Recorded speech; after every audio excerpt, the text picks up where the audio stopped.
William watched in horror as the paramedic everyone trusted smiled while injecting 8-year-old Amelia with a sedative. The same man who'd brought him hot chocolate last week. The same monster who'd trafficked him 2 years ago. Now he was loading Amelia and her drug mother Isabella into a black van while her biker father Henry stood 20 feet away, completely unaware his family was being stolen. The van door began sliding shut. William had 10 seconds before they vanished forever into a trafficking network that spanned 12 countries.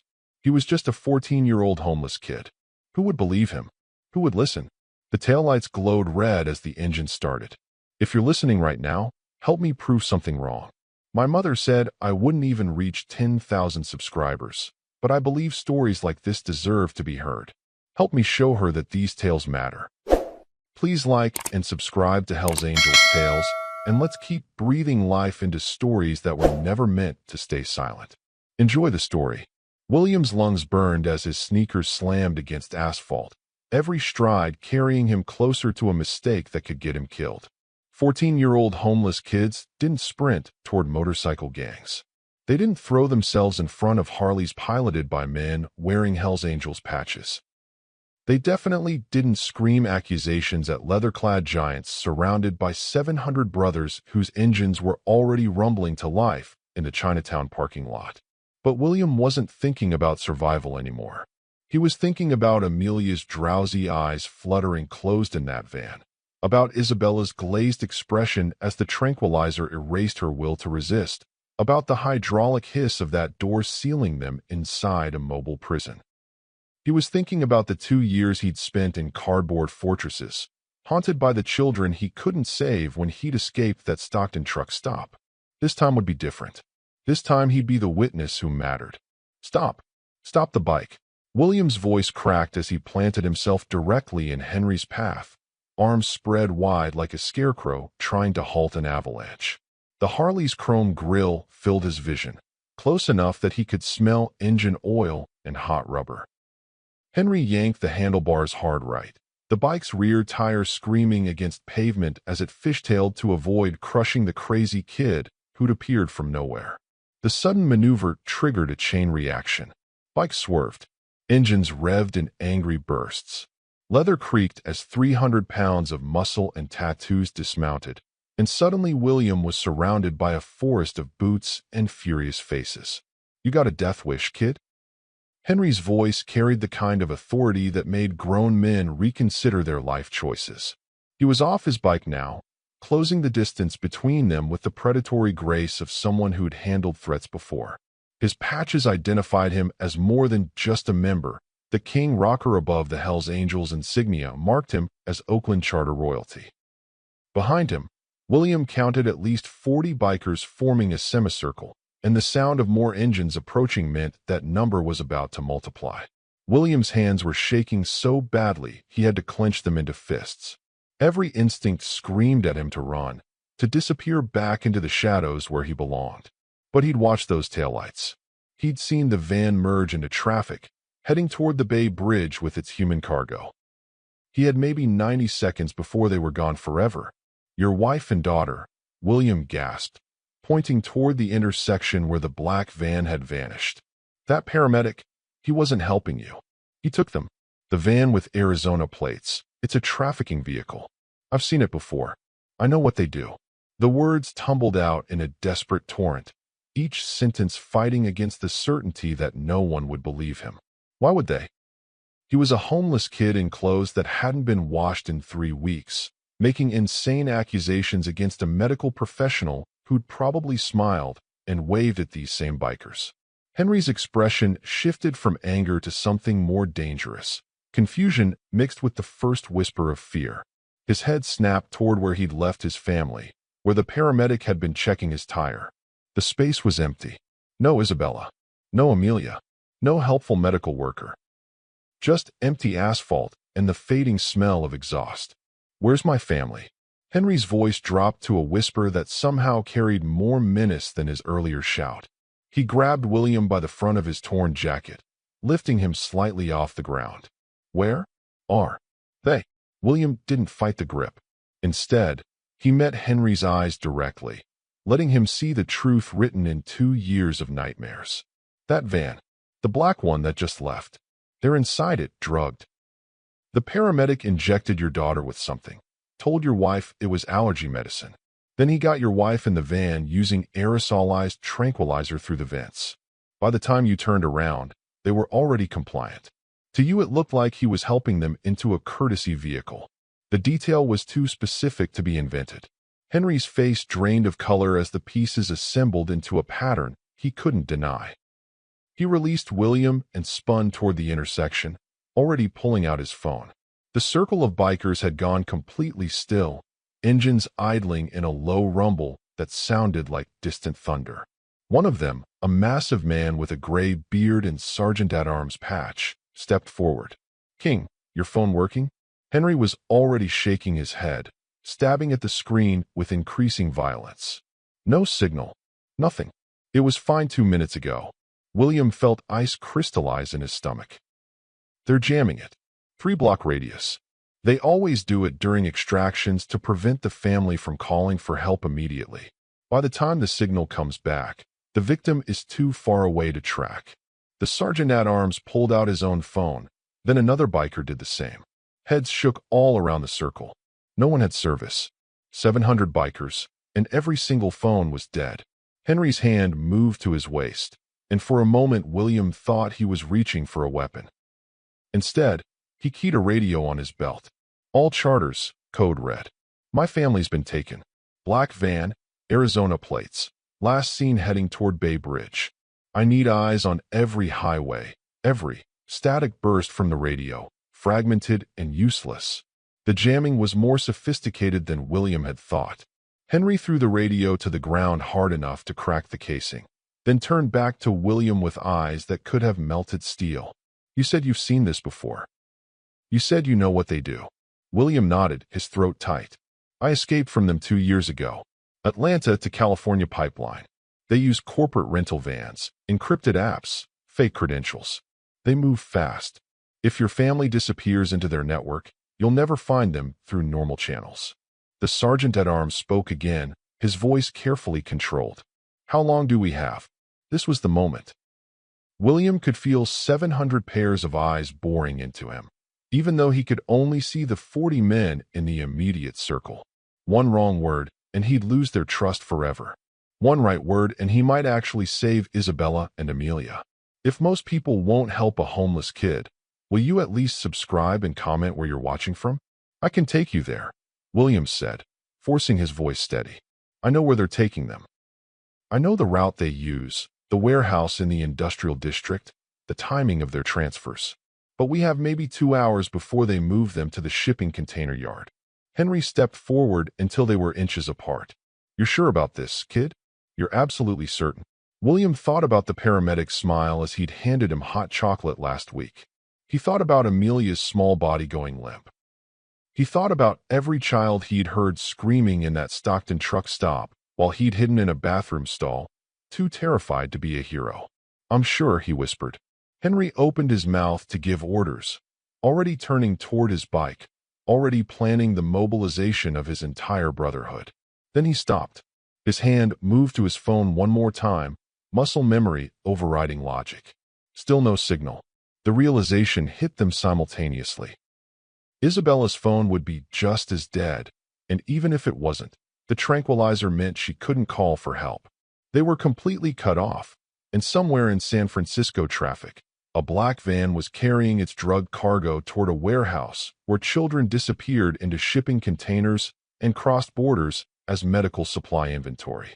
William watched Henry's face cycle through rage, terror, and finally cold determination. "How many of my brothers do I bring?" Henry asked. William shook his head. "Too many bikes alert them. They have spotters. We need maybe 5, max 6. Fast and quiet." The words felt like betrayal, telling the leader of 700 warriors that his army would get his family killed. Henry raised his hand, and the rumbling engines fell silent in perfect synchronization that spoke to years of Brotherhood discipline. "Marcus, Tommy, Reaper, Snake, Bear, you're with me. Everyone else, fan out to every bridge, exit, and major intersection." If you spot that van, radio it in on backup channels. Do not engage. These people are professionals. As 5 bikers moved to flank Henry, William felt the weight of what he'd just set in motion. He'd gone from invisible to the most important person in a manhunt involving the most feared motorcycle club in California. His next words would either guide them to a rescue or lead them into an ambush. And somewhere in the electronic dead zone surrounding them, traffickers were monitoring police scanners and adjusting their route, always one step ahead of the chaos they'd created. William straddled the back of Henry's Harley, his arms locked around a stranger's waist, while 5 more engines thundered behind them in tight formation. They'd left the parking lot 30 seconds ago, abandoning 694 bikers to create a surveillance net across San Francisco, while this small strike team followed a homeless kid's directions into the city's forgotten veins. The night air bit through William's thin jacket as they accelerated, cold enough to make his eyes water, but he barely felt it. His entire body was focused on the mental map he'd constructed during 2 years of street survival. Every landmark cataloged not by street names, but by survival markers: where to find food, where to avoid police sweeps, where predators hunted. The jamming had lifted after 2 blocks, phones suddenly blazing back to life with delayed notifications that lit up pockets like fireflies. Henry's phone erupted with missed calls and texts, the screen illuminating his speedometer as it climbed past 70 in a 40-mile-per-hour zone. But he didn't slow down to read them. There wasn't time. William could feel the tension radiating through Henry's leather jacket, every muscle coiled tight as steel cable. The man was operating on pure controlled rage, the kind that made his throttle hand steady even as his world collapsed around him. Behind them, Marcus rode with Snake, both men scanning intersections for any sign of the black van. Reaper and Bear flanked them on the right, while Tommy covered the left, their formation military precise despite the civilian traffic they were weaving through. They screamed through a red light at Market Street, cars honking and swerving as pedestrians jumped back onto curbs. A taxi driver leaned on his horn, his angry shout lost in the roar of 6 Harley engines running full throttle. William barely registered the chaos. His eyes were tracking landmarks only someone who'd lived on these streets would recognize. The broken fire hydrant at 5th that had been gushing water for 3 months because city maintenance ignored this neighborhood. The boarded warehouse with faded graffiti that spelled out Norteño territory boundaries in red spray paint. The alley entrance behind the Vietnamese restaurant where he'd once watched 2 police cars drive past a kidnapping in progress because the victim was just another homeless kid nobody would report missing for weeks. Left here. William shouted over the engine roar, pointing toward an alley so narrow it looked like an architectural mistake, a gap between buildings that couldn't possibly accommodate a motorcycle, much less 6 of them. Henry didn't hesitate. He didn't ask if William was sure, didn't slow down to assess the clearance. He simply cranked the handlebars hard left, and the Harley plunged into darkness, brick walls rushing past on both sides with maybe 4 inches to spare. The alley was a straight shot for 50 feet before doglegging right, and William felt Henry's body tense as they approached the turn at a speed that physics suggested would end in a crash. But Henry's skill was absolute. The bike leaned so far into the turn that William felt the foot pegs scrape sparks from the pavement, and then they were through, emerging into a wider passage that smelled like rotting garbage and human waste. The other 5 bikes followed in single file, their headlights creating a strobe effect that turned the alley into a disorienting tunnel of light and shadow and rushing brick. William heard Marcus curse as his handlebars clipped a dumpster with a metallic clang, but the bike stayed upright, the big man compensating with pure strength and decades of riding experience. They emerged into a loading zone behind a shuttered textile factory, the space littered with pallets and abandoned shipping containers that created an obstacle course in the darkness. William directed them through it with hand signals, pointing left around a rusted trailer, then right through a gap in a chain-link fence that someone had cut years ago and never repaired. This was his territory. These were the routes he'd mapped during 2 years of survival, the hidden pathways between San Francisco's legitimate face and its rotting underbelly. The traffickers thought they owned the shadows, but William had lived there longer. He knew which alleys dead-ended and which ones connected to underground parking structures. He knew where security cameras had blind spots and which buildings had guards who could be bribed to look the other way. Every piece of knowledge had been purchased with hunger, cold, fear, and the constant awareness that one wrong turn could mean recapture. The warehouse appeared after 4 minutes of serpentine navigation through districts that looked post-apocalyptic in the darkness. A massive concrete structure in the industrial district, 3 stories of blank walls and blacked-out windows that screamed abandonment to anyone passing on the main road. Chain-link fencing surrounded the entire property, topped with razor wire that gleamed under sparse streetlights like metallic teeth. A faded sign identified it as Bay Area Medical Supply Storage, the lettering so worn that half the words were illegible, but the padlocked gates and overgrown parking lot suggested nothing had been stored here in years. Weeds pushed through cracks in the asphalt, reaching knee-height in some places, and graffiti covered the lower portions of the walls in layers that told stories of territorial disputes and forgotten promises. Henry killed his engine 50 yards from the fence, and the others followed suit, plunging them into sudden silence that felt physically oppressive after the mechanical thunder. William's ears rang in the absence of sound, his heartbeat suddenly loud enough that he was certain everyone could hear it. "You sure about this?"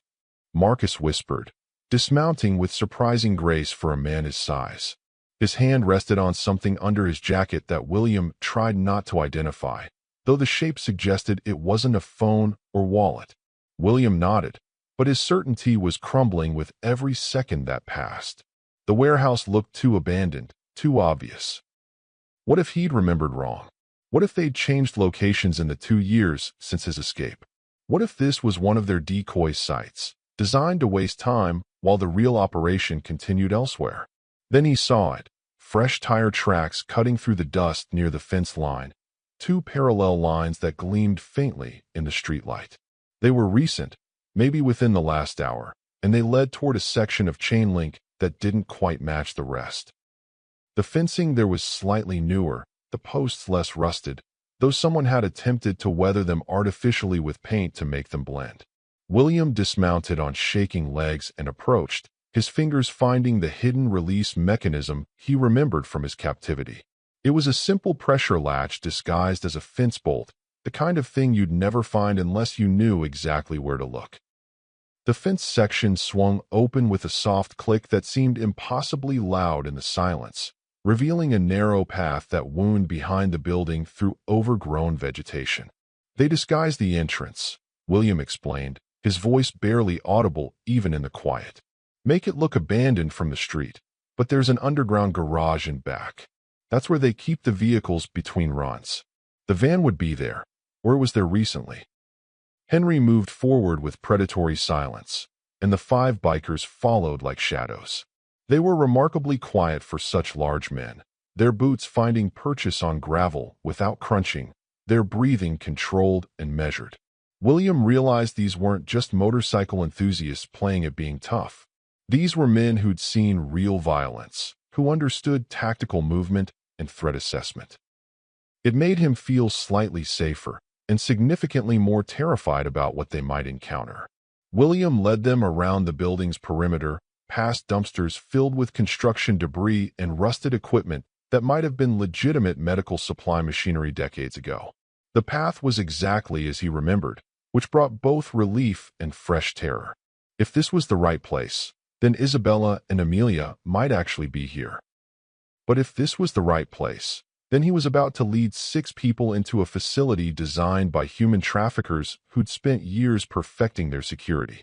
They reached a concrete ramp that descended into darkness, the entrance partially hidden by a carefully positioned shipping container that blocked the view from the main road. The ramp looked like it led to a maintenance basement or loading dock, the kind of feature every industrial building in this district had. But William knew better. 20 feet down, there would be a reinforced door. Beyond that door, there would be a garage that could hold 6 vehicles. And somewhere in that space, if his memory served, There would be a processing area where they photographed and cataloged their inventory before moving it to secondary locations. He'd spent 3 hours in that processing area, chained to a wall while they processed his paperwork for transport to a buyer in Nevada.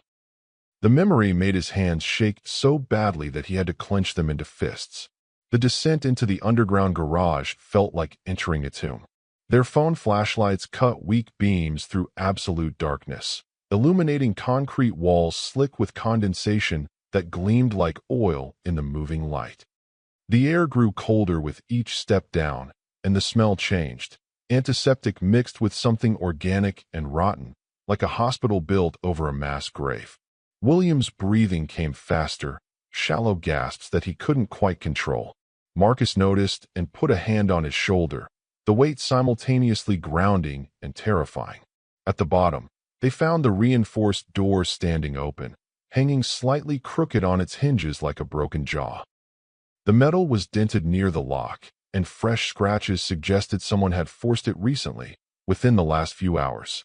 Henry exchanged glances with his brothers, a silent communication that resulted in hands disappearing inside jackets and emerging with items that William definitely didn't want to identify. They moved through the doorway into a space that made William's skin crawl with recognition, so powerful it felt like physical touch. The garage was exactly as he remembered. Fluorescent lights hanging dark and dead from the ceiling, oil stains on concrete that formed abstract patterns like Rorschach tests, metal shelving units along the walls holding boxes labeled with medical terminology that was probably fake. But it was empty. No black van. No people. No sound except their breathing and the distant drip of water from a leaking pipe somewhere in the darkness. No evidence of recent activity except those tire tracks they'd followed in from the street. "We're too late," Tommy muttered, his disappointment cutting through the silence like a knife. His hand lowered the weapon he'd been holding, shoulders slumping in defeat. But William was already moving deeper into the space, his eyes scanning for the detail he'd memorized during his captivity. He'd had 3 hours chained to a wall with nothing to do but study his environment, cataloging every crack, every stain, every architectural inconsistency that might prove useful if he ever escaped and needed to lead someone back. There, in the back corner, a wall that didn't quite match the others. The concrete was a slightly different shade, maybe 2% lighter, the kind of difference that wouldn't register unless you were specifically looking for it. The surface was too smooth, too new compared to the rest of the garage's weathered appearance. He pressed his palm against it and felt the hollow echo that confirmed his suspicion. "False wall," he said, his voice steadier now that they'd found something. "There's space behind it. That's where they keep them during the initial drugging phase, before transport to the shipping yards. I was there for 3 hours before they moved me to Stockton." Henry didn't ask questions. He simply drove his boot into the wall with enough force that William heard something crack. Whether it was the wall or Henry's boot, he couldn't tell. The concrete fractured along hidden seams, revealing that it wasn't solid construction but a facade designed to look permanent.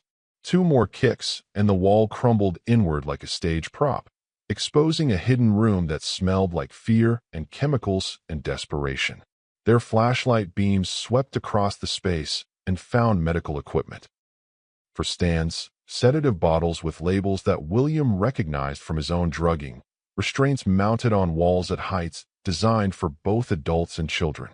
And in the corner, chained to a support beam with industrial-grade locks, was Isabella. "If suffering makes you scroll faster, will you stop to like and subscribe?" She was conscious, but barely, her head lolling against the concrete beam as her eyes struggled to focus on the sudden light invading her prison.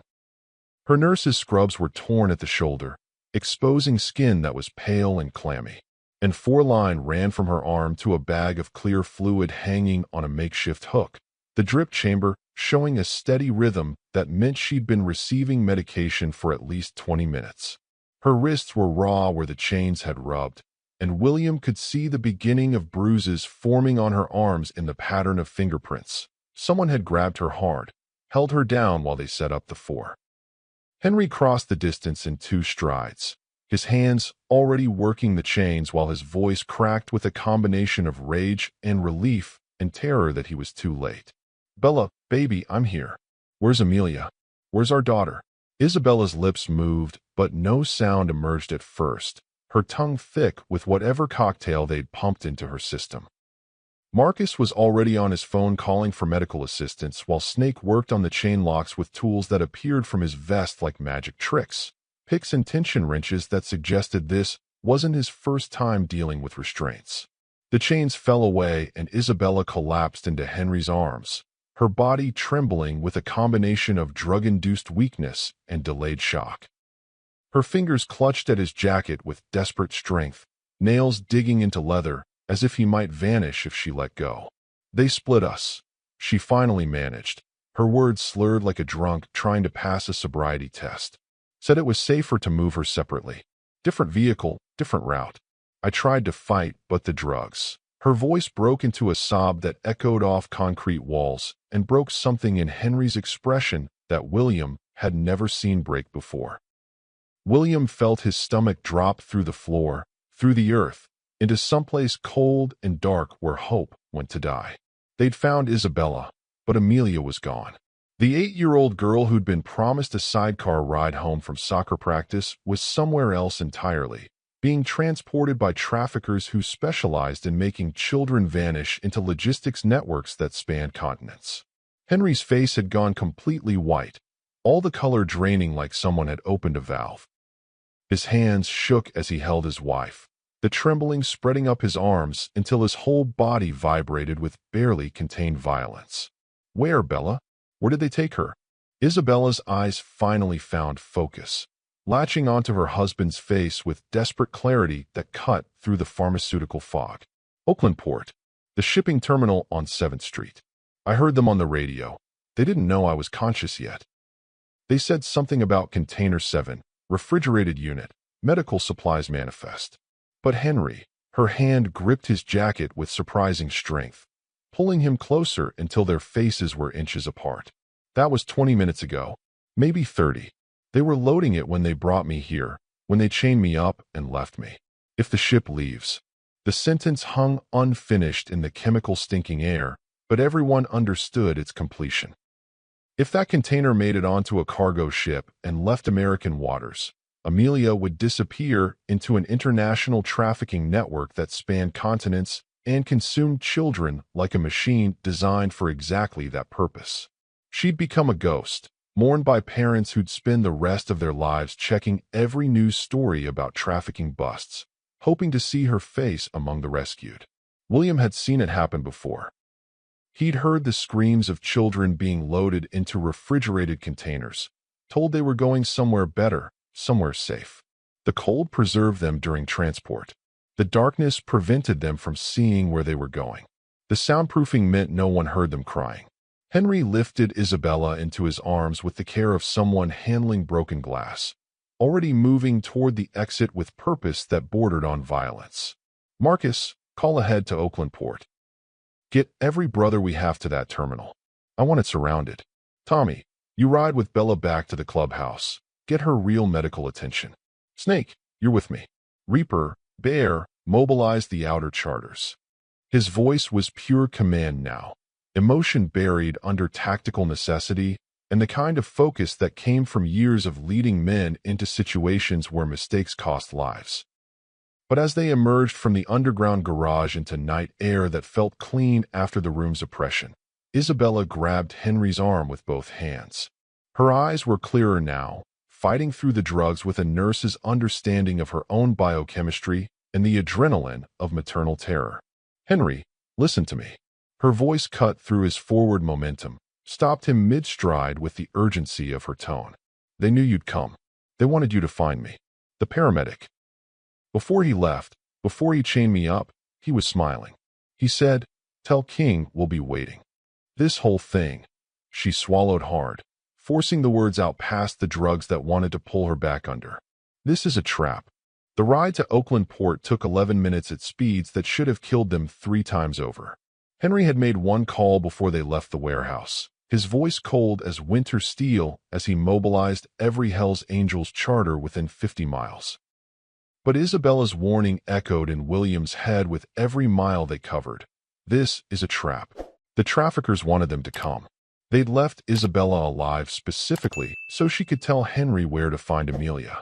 Professional kidnappers didn't make mistakes like that unless the mistake was intentional. William pressed his face against Henry's back as they merged onto Interstate 880, the wind tearing at his clothes hard enough to bruise. Behind them, Marcus and Snake rode in tight formation, while Reaper had split off to coordinate the incoming brothers. The port sprawled ahead of them like an industrial city, cranes rising against the night sky like prehistoric skeletons, shipping containers stacked in geometric patterns that created metal canyons between the docks. Somewhere in that maze of steel and concrete, an 8-year-old girl was locked in a refrigerated box, waiting for a ship that would carry her beyond rescue. They hit the port south entrance at 40 miles per hour, blowing past a security checkpoint where a startled guard reached for his radio too late to stop them. Henry didn't slow down. He knew these access roads from years of Brotherhood business at the docks, legitimate business, mostly, the kind that involved ensuring certain shipments cleared customs without excessive scrutiny. Now that knowledge became a weapon as he navigated toward Berth 7 without needing directions. The berth serviced the largest container ships, the massive vessels that could carry 10,000 containers across oceans without stopping. If Amelia was being shipped international, this was where it would happen. William spotted the crane first, a massive structure towering 200 feet above the dock, its arm extended over a cargo ship whose name was painted in Mandarin characters he couldn't read. A shipping container dangled from the crane's cables, swaying slightly in the bay breeze. Even from a distance, William could see the refrigeration unit mounted on one end, the telltale sign of climate-controlled cargo. Container 7. It had to be. His stomach clenched as he watched the crane operator begin lowering it toward the ship's hold. The process slow and methodical, maybe 90 seconds from being locked into place among hundreds of identical boxes. "There!" William shouted, pointing. Henry saw at the same instant and cranked the throttle to maximum, the Harley screaming across the dock at a speed that turned the world into a blur. They reached the crane's base just as the container descended below deck level. Henry killed the engine and was running before the bike stopped moving, William stumbling after him on legs that felt like they belonged to someone else. The crane operator sat in an elevated cabin 40 feet up, visible through reinforced glass, his attention focused on the delicate work of positioning several tons of steel without crushing dock workers. Marcus pulled something from his jacket, a flare gun that William didn't want to think about the legality of owning, and fired it at the crane operator's cabin. The flare exploded against the glass in a shower of red sparks, bright enough that the operator jerked back in shock. His hand reflexively pulled the control lever, and the container stopped descending, suspended halfway into the ship's hold. Henry was already climbing the crane's maintenance ladder, scaling metal rungs with the desperate speed of a man who understood that seconds mattered. William followed without thinking, his hands finding purchase on rungs still warm from the day's sun. Below them, Snake positioned his bike to block the dock access road, while Marcus worked his phone, his voice carrying across the water as he coordinated with the incoming brothers. The ladder seemed endless, each rung a separate eternity of climbing, while William's arms screamed and his lungs burned. He'd spent 2 years sleeping on cardboard, eating from dumpsters, running from anyone who looked at him too long. His body wasn't built for this kind of exertion. But he kept climbing because 40 feet below, Henry was already at the crane arms walkway, and 60 feet below that, a container held Amelia and possibly other children who'd been scouted the same way William had been scouted, with kindness that masked predation. William reached the walkway just as Henry started crawling along the crane arm toward where the cables held the container. The arm was maybe 30 inches wide, with safety rails that looked decorative rather than functional. One slip meant a fall that would shatter every bone in their bodies. Henry moved like he did this every day, his boots finding sure purchase on textured metal while his hands gripped the rail.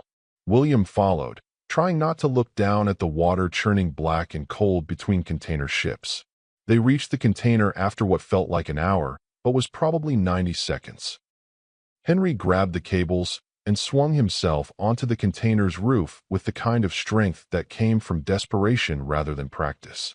He helped William up, and together they found the emergency release latch. Every refrigerated container had one, a safety feature designed to prevent workers from being locked inside. Henry's hands shook so badly he could barely work the mechanism, but finally it clicked, and the door swung open with a hiss of escaping cold air.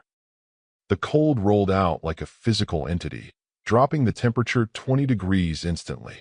Inside, William's flashlight beam found them. 7 children, not 6, all sedated and lying on the container floor like discarded dolls. Amelia was in the center, her soccer uniform still dirt-stained from practice, her face peaceful in drug-induced sleep. The other children ranged from maybe 5 years old to early teens, each one tagged with a barcode on their wrist like inventory items. Henry crawled into the container and gathered Amelia into his arms, checking her pulse with trembling fingers. "She's breathing. She's alive." His voice cracked on the words. William was already examining the crane's cable system, looking for a way to lower the children to safety. The operator's cabin was empty. The man had fled when Marcus fired the flare. But the controls were straightforward enough that William thought he could manage it. He'd watched enough dock workers during his street survival to understand the basics. He was reaching for the control panel when movement on the ship's deck caught his attention. A door had opened in the cargo hold, spilling yellow light across the metal deck. A figure emerged, silhouetted against that light, and William's blood turned to ice water in his veins. The paramedic. The same man who'd drugged Amelia, who'd smiled while offering William hot chocolate, who'd built a reputation as a saint while scouting vulnerable targets. He stepped onto the deck with casual confidence, and he wasn't alone. 4 men emerged behind him, wearing port security uniforms complete with badges and radio equipment. But their body language was wrong. They moved like soldiers, not security guards, and each one carried weapons that William was certain weren't standard issue for dock patrol. If you keep scrolling while children suffer, will you at least like and subscribe? The paramedic looked up at the crane, at William and Henry visible in the container's opening, and smiled. It was the same warm, friendly smile he'd used when distributing blankets to homeless camps. "King," he called out, his voice carrying easily across the water. "I'm glad you made it. We've been waiting." His hand moved in a casual gesture, and the 4 security guards raised their weapons in perfect synchronization, the barrels pointing up at the crane with the kind of precision that suggested extensive training. "Here's what's going to happen. You're going to put the girl back in the container, seal it up, and climb down. Then we're going to have a conversation about Brotherhood loyalty and whether it's worth dying over one little girl." Behind the armed men, more figures appeared on the ship's deck. William counted 6, then 8, then stopped counting as he realized the scope of what they'd walked into. The trafficking ring wasn't just the paramedic and a driver. It was a network that had corrupted port security, that had access to shipping manifests and crane schedules, that could operate in plain sight because they'd purchased the very people meant to stop them.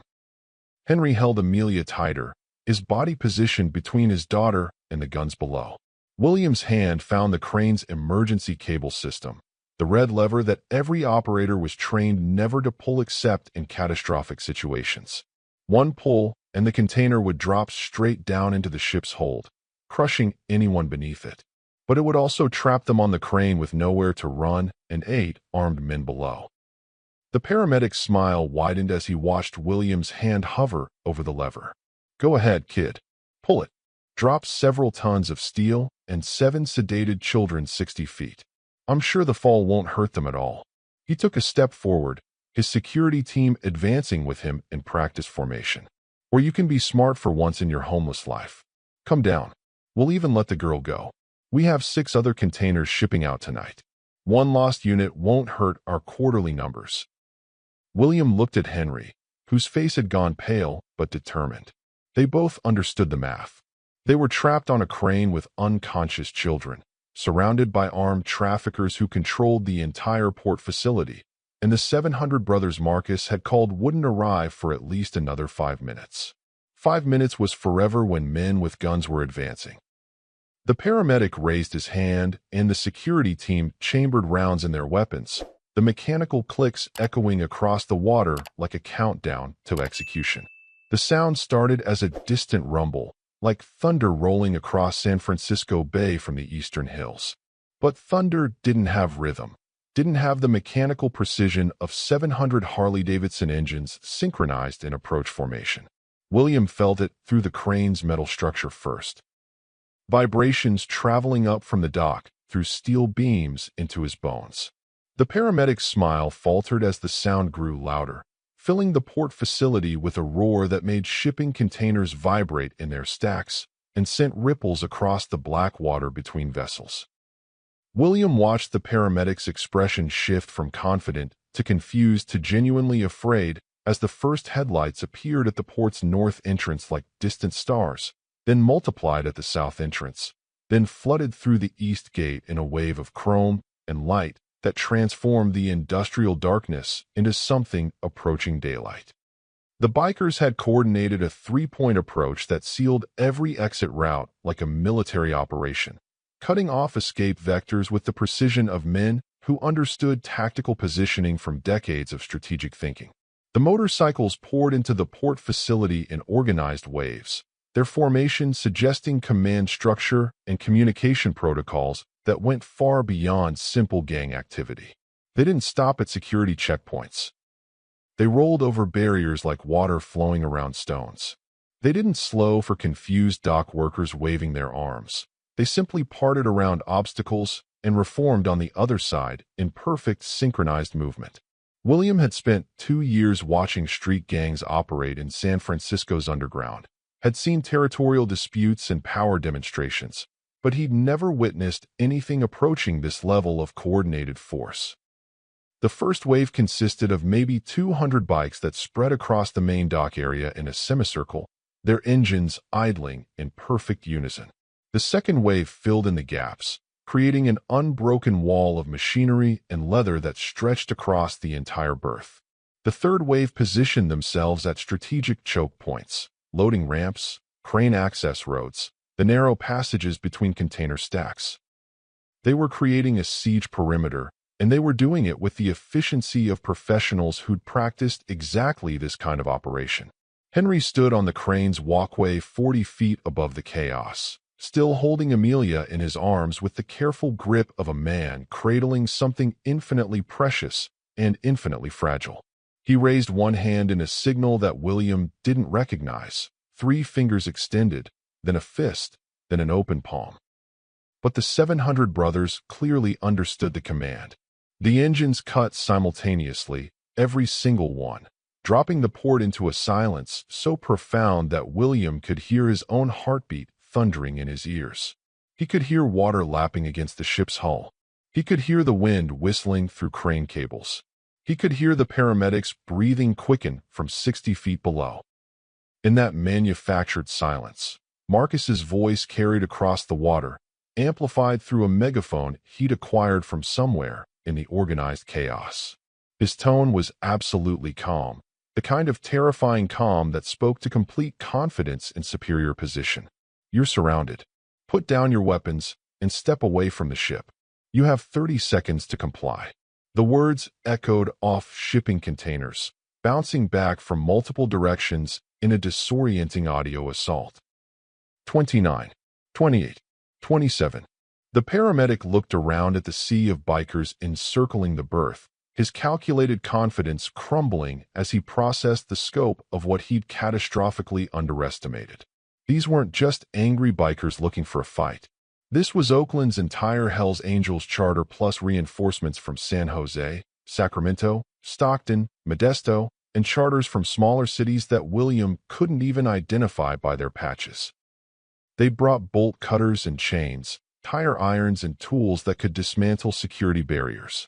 But more importantly, dozens of them held phones high, cameras recording everything, creating digital evidence that couldn't be disappeared or buried or explained away by corrupted officials. The paramedics' security team, the 4 men in fake Port Authority uniforms, lowered their weapons slowly, their hands shaking as they recognized that opening fire would trigger a response they couldn't possibly survive. Even with training and superior firepower, 8 men couldn't hold against 700, especially when those 700 had the moral authority of rescuing kidnapped children and the tactical advantage of complete encirclement. The weapons clattered to the dock's concrete surface one by one, the metallic sounds sharp in the continuing silence. But the paramedic wasn't finished. His hand trembled as he pulled out his phone and made a call, his voice loud enough to carry intentionally, designed to inflict maximum psychological damage even in defeat. Execute Protocol 7. All containers, immediate departure. I don't care about the schedule, move them now. He looked up at Henry with the desperate hatred of someone watching their empire collapse in real time. You think you won? We have 6 more operations running tonight across California, Nevada, and Arizona. You save this one girl, we'll process 60 more children by sunrise. The machine doesn't stop, King. It never stops. We're a hydra. Cut off one head, 7 more grow back. William was helping Henry secure the crane's cable system to lower the sedated children to waiting brothers when movement on the ship's deck pulled his attention. A woman emerged from the interior cabin, stepping into the dock lights with the casual confidence of someone who belonged in professional spaces. She wore an expensive pantsuit in charcoal gray, carried a tablet computer like she was attending a business meeting, and had an ID badge clipped to her jacket that identified her as port administration. For 3 full seconds, William's brain couldn't process what his eyes were showing him. Then recognition detonated in his mind like a flashbang grenade. The woman from Child Protective Services. The social worker who'd found him 8 months ago sleeping behind a grocery store in Richmond. She'd brought him coffee, expensive coffee from a real cafe, not gas station swill, and a breakfast sandwich still warm in its wrapper. She'd sat on the curb beside him for over an hour, talking about group homes and educational opportunities and pathways out of street life. Her concern had seemed so genuine, so earnest, that William had actually considered trusting her. But something in his survival instincts had screamed danger, and he'd run before she could process any placement paperwork. Now he understood why those instincts had fired. She spotted William on the crane, and her expression cycled through surprise to calculation to something that might have been genuine respect, though reading emotions on predators was always dangerous. She spoke briefly to the paramedic, her lips moving too quietly for William to hear, then turned her attention upward. When she raised her voice, it carried across the water with the practiced projection of someone trained in public speaking. William, I need to talk to you. It's important. It's about your sister Emily. The words hit William like physical impacts, each syllable a bullet finding its mark. His sister, Emily. 3 years younger than him, lost in the same foster system corruption that had fed him to traffickers in that Atlanta airport terminal.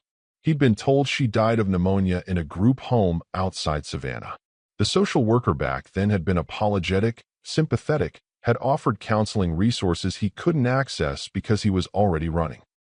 He'd mourned Emily for 2 years, carried the guilt of failing to protect her through every cold night on San Francisco's streets, through every meal scrounged from dumpsters, through every moment of wondering if he could have saved her if he'd been stronger or smarter or less trusting of men in suits with fake credentials. She's alive, the CPS worker continued, and William felt his knees weaken enough that he had to grip the crane's safety rail to stay upright. Emily is alive and healthy. We've been taking care of her. Good food, warm bed, private school education. She's safe, William. Thriving, actually. But her continued safety depends on choices you make in the next 60 seconds. She held up her phone with practiced theatrical timing, tapped the screen with manicured nails, and turned it toward him. Even from the crane's 40-foot height, William could see the photo displayed there. A girl who looked exactly like he remembered Emily, but older, taller, standing in front of a white building wearing a private school uniform with a plaid skirt and navy blazer. The timestamp in the corner showed yesterday's date and California coordinates. If someone promised your dead sister is alive, would you like and subscribe? Henry's hand gripped William's shoulder hard enough to hurt, anchoring him as the world tilted sideways and gravity stopped making sense. Don't listen to her. It's manipulation. Standard trafficking psychology. They research their targets, find pressure points, exploit family trauma. His voice was steady but urgent, the tone of someone who'd seen psychological warfare before and recognized the techniques. That photo could be doctored. The girl could be someone else. The timestamp could be fabricated. Don't give her power over you. But William couldn't stop staring at the image. What if it was real? What if Emily was alive and the next words out of his mouth determined whether he ever saw her again? The girl in the photo had Emily's nose, her stubborn chin, the way her left eyebrow arched slightly higher than her right when she was skeptical about something. Those details couldn't be faked, could they? Or maybe they could. William didn't know anymore. His expertise was surviving on streets, not identifying deepfake technology or photo manipulation.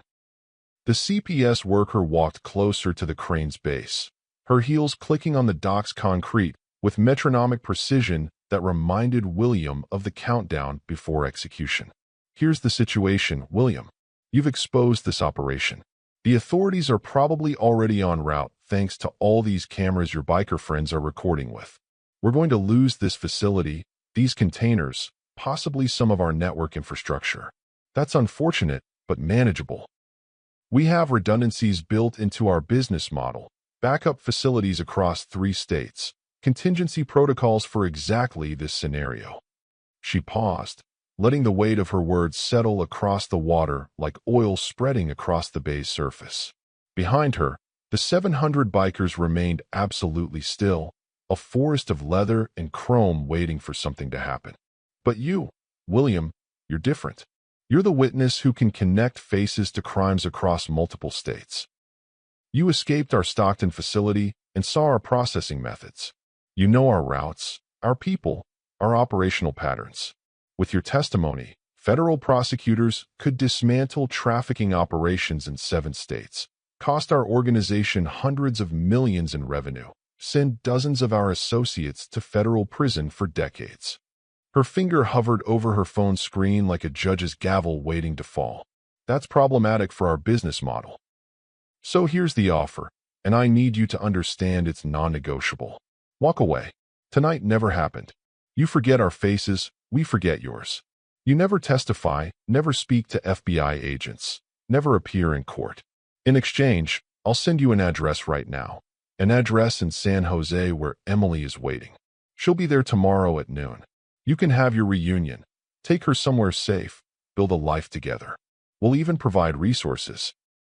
$20,000 cash, clean IDs, a reference for apartment applications. William felt something break inside his chest, a physical sensation like ribs cracking under pressure that had been building for 2 years. Below, 700 bikers waited for his decision, though most of them didn't know what impossible choice he was facing. They could see the standoff, could see the woman talking, but the specific details of the psychological warfare being deployed against a 14-year-old kid were lost in distance and darkness.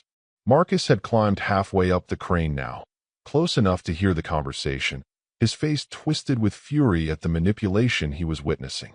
Or, the CPS worker continued, her voice dropping to a more intimate register that somehow carried across the water anyway. You testify. You tell the FBI everything you know.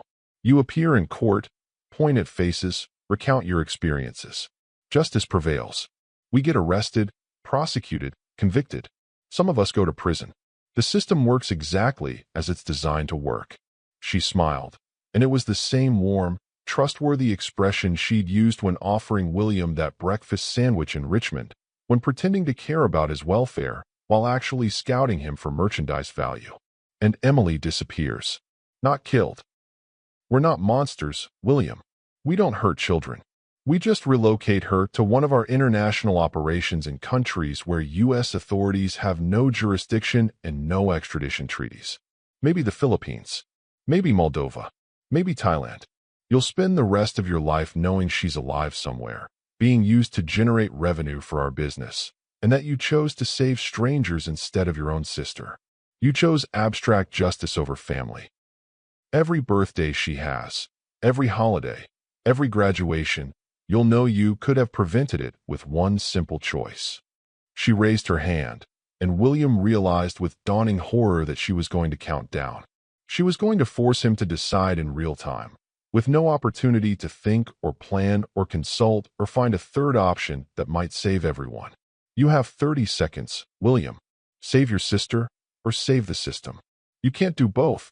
That's not how this works. Choose. Her voice became mechanical, clinical, like she was reading a grocery list instead of dismantling a child's soul. 30, 29, 28. William's hands gripped the crane's safety rail with enough force that the metal edges cut into his palms. Below him, 7 sedated children waited for medical attention in the container Henry had opened. Beside him, Henry still held Amelia, his daughter rescued from a nightmare that would have destroyed her innocence and possibly her life. Behind them, 700 brothers represented justice, protection, the possibility that good could triumph over evil if people were willing to stand up and fight. And somewhere, maybe in a white building in San Jose, maybe in a digitally fabricated photograph designed to exploit his trauma, his sister Emily might be waiting for the brother who'd failed to protect her 3 years ago. 27, 26, 25. The CPS worker's voice maintained its steady rhythm, each number falling like a hammer blow against William's resolve. Marcus shouted something about federal protection programs, about witness relocation, about FBI resources that could find Emily without surrender. Snake was on his phone, probably calling law enforcement contacts. Bear had positioned himself between the CPS worker and the crane, a physical barrier in case she tried something more direct. But all the tactical positioning and backup plans couldn't change the fundamental mathematics.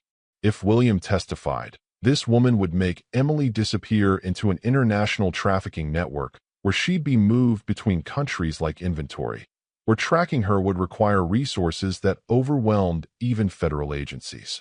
He'd seen the scope of these operations during his 3 hours in their processing facility. They had connections in 12 countries, partnerships with shipping companies and customs officials, and people who made children vanish into logistics systems designed to move them faster than investigators could follow. 24, 23, 22. William looked at Henry, seeking guidance from a man he'd known for less than 2 hours, but who'd shown him more trust than anyone had in 2 years. Henry's eyes reflected something William had never seen directed at him before. Absolute, unconditional trust. Whatever you decide, kid, we've got your back. All of us. You want to walk away and find your sister, we'll help you. You want to fight, we'll stand beside you. You want to try finding a third option, we've got resources. 700 engines rumbled to life in perfect synchronization, a mechanical chorus supporting whatever choice William made. But the choice was still his, and his alone.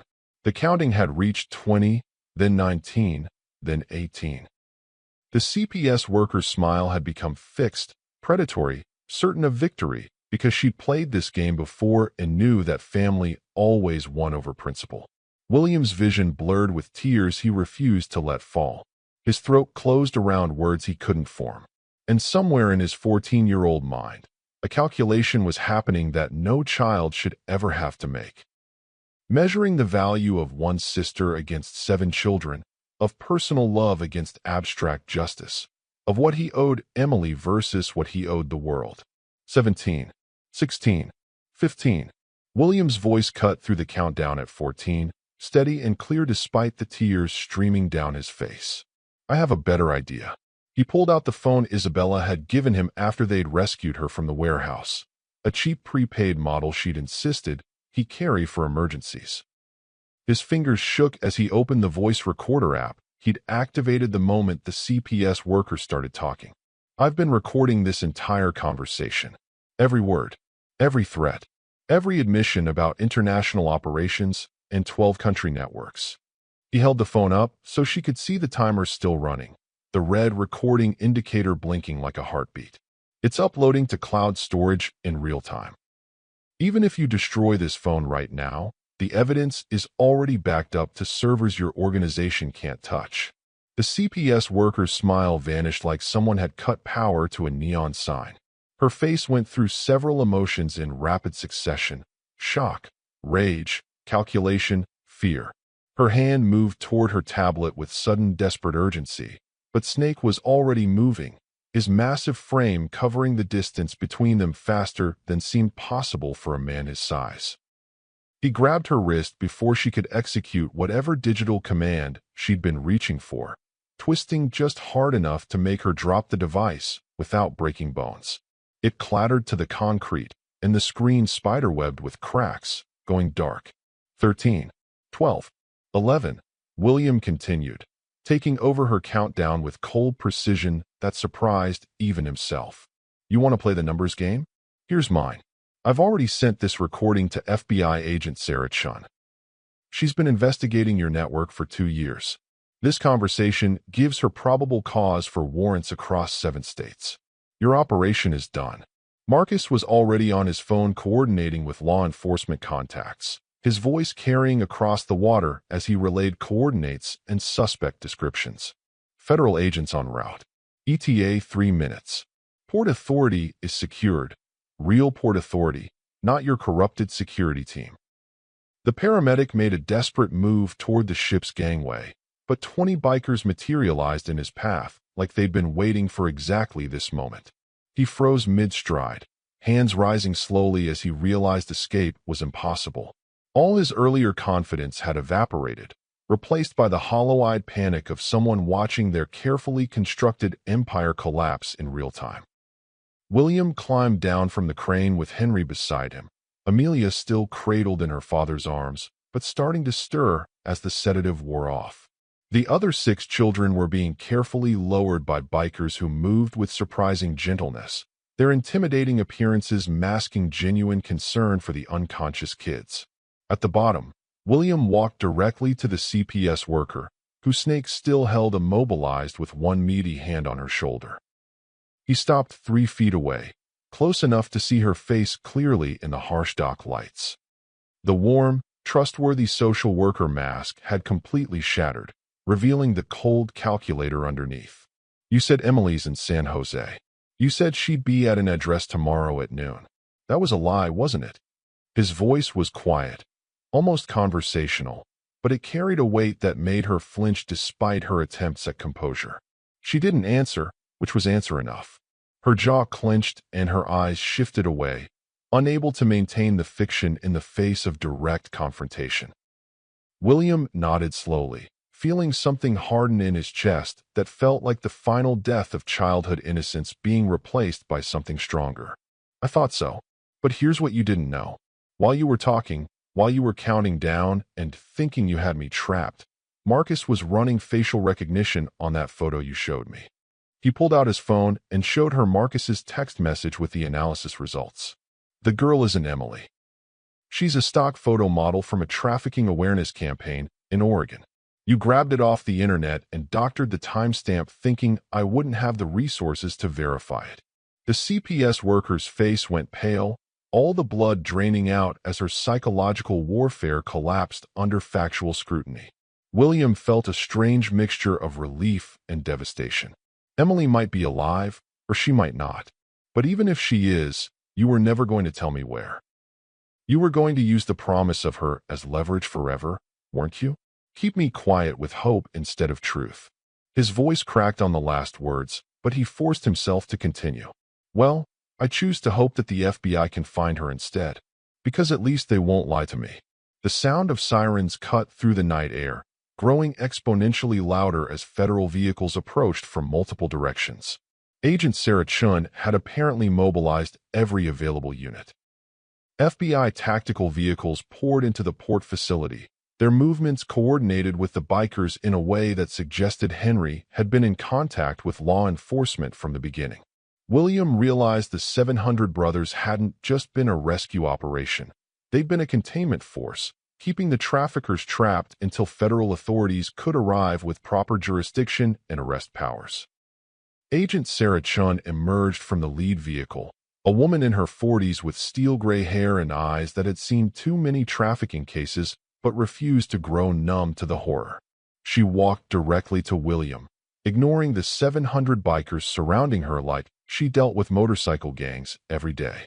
Maybe she did. She extended her hand with the respect of one professional to another. "You're William, the witness from Stockton who escaped. Your recording just gave us enough evidence to execute warrants we've been trying to justify for 18 months.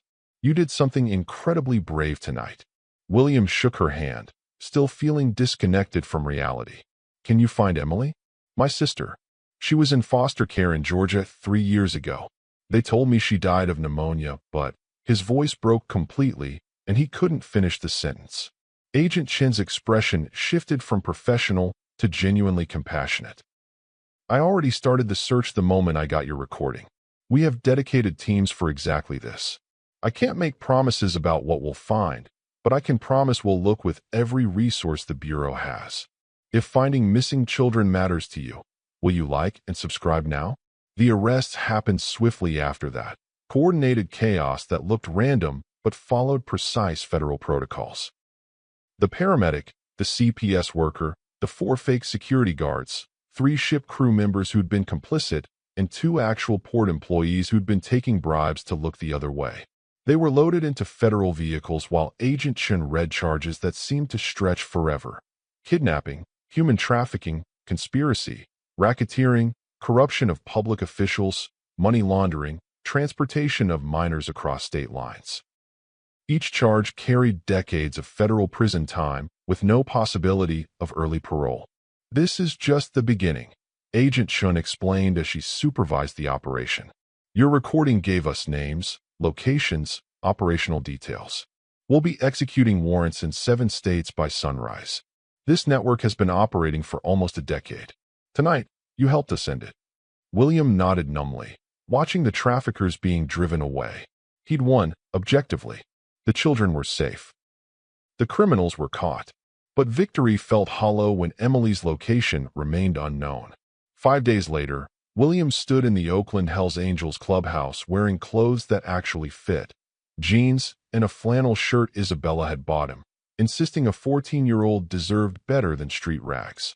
The room was packed with brothers from multiple charters, the air thick with leather and coffee and masculine energy that somehow felt protective rather than threatening. Someone had hung a banner reading "Guardian of the Innocent" in careful hand-painted letters. Henry stepped forward carrying a leather vest that had clearly been custom-made in the days since the port rescue.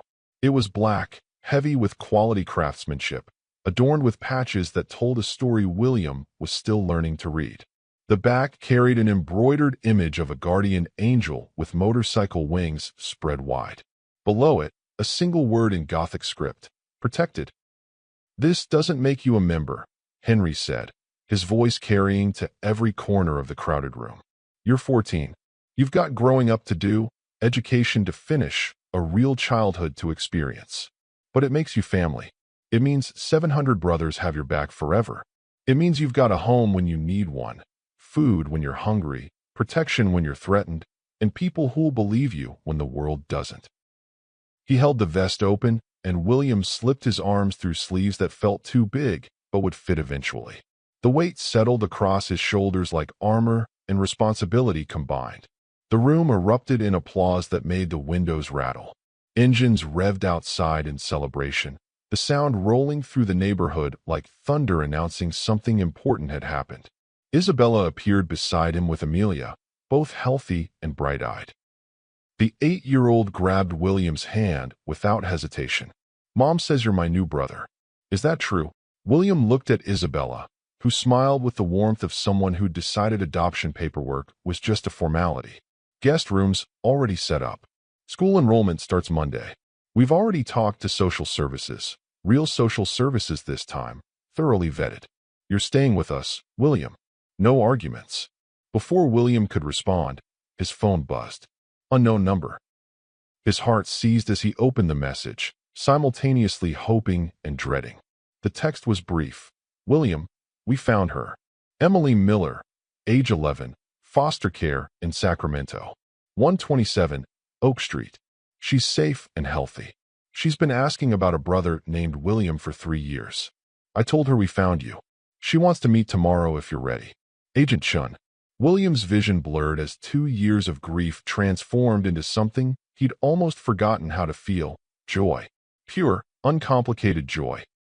He showed the message to Henry and Isabella, watching their faces light up with understanding. Henry raised his voice over the celebration.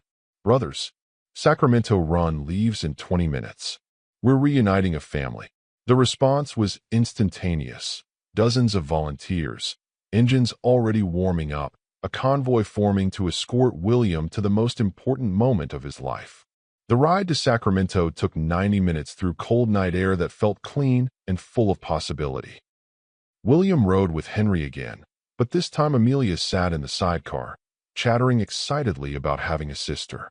Behind them, 40 motorcycles formed an honor guard, their headlights creating a river of light on the highway. They arrived at the group home just after sunrise, the building painted cheerful yellow with flowers in the front yard. Agent Chun was waiting on the front steps. Beside her stood a girl with William's nose and stubborn chin, 3 years older, but unmistakably Emily. She wore pajamas and held a stuffed rabbit that looked like it had survived multiple childhoods. When she saw William, her face transformed. Willie, the nickname only she had ever used. William couldn't speak. He just nodded and opened his arms. Emily ran to him, and for the first time in 3 years, William felt complete. She buried her face in his chest, crying and laughing simultaneously. They told me you were gone. They said I'd never see you again. I'm here, William managed, his voice thick with tears he didn't bother hiding. I'm here, and I'm never leaving you again. Behind them, 700 brothers watched silently, these hardened men with violence in their pasts finding something redemptive in witnessing love survive impossible odds. Isabella stepped forward and put her hand on Emily's shoulder. We have room for 2, if you want. Emily looked at William for confirmation. He nodded through tears. We're going home, Em. Together. 6 months later, William stood in a federal courthouse wearing the vest Henry had given him, watching the CPS worker and the paramedic receive consecutive life sentences without possibility of parole. Agent Chin's task force had dismantled trafficking operations across 12 states, rescued 247 children, arrested 93 people. The judge called William to the stand for a victim impact statement. He spoke for 5 minutes about Emily, about the children in Container 7, about choosing hope over fear. When he finished, the judge looked directly at the defendants. You targeted the most vulnerable among us. This court shows no mercy to those who show no mercy to children. Outside the courthouse, Emily waited with Isabella and Amelia, all 3 wearing matching sunflowers in their hair because Emily had decided it was a celebration day. 700 engines rumbled to life as William emerged, an honor guard for a kid who'd chosen courage when courage seemed impossible. Henry threw his arm around William's shoulders. Ready to go home, son? The word son still made William's throat tight, but in a good way. He looked at his family, found family, chosen family, the family built from ashes and motorcycle engines and impossible choices. Yeah, he said, feeling the weight of his vest and the lightness in his heart balance perfectly. Let's go home.